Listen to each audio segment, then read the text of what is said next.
I think the one thing I wish I could quantify, and we've not talked much about case studies yet, and case studies are used a lot.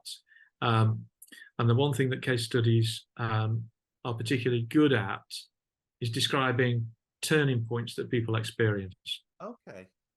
And I think we sometimes undervalue the importance of those kind of critical turning points. And so it is less likely, I think, that in the future, somebody who's been on a certain trajectory, or perhaps they've been on a sort of a negative trajectory, they come into your organization, do one of your programs. If they experience some kind of turning point moment, that then becomes a springboard for them going in a different kind of direction, on a different trajectory.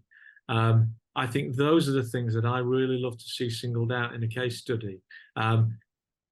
Used responsibly, because of course not everybody in the program will experience that kind of turning point. In fact, it might only be sort of 1 in 10 or 1 in 20 or whatever. But it's often those people who experience those turning point moments who then go on to kind of become the ambassadors for your organization in the future. Yes. And we've all been to those fundraising dinners where the sort of the ex-client comes upon the stage and they say, I was this before I came on your program, and now I'm all clean and shaven, and I'm suited and booted, and I've got a mortgage and 2.4 kids or whatever. So yeah, I think we do have to be realistic about the long-term future, because of course life is unpredictable itself, isn't it?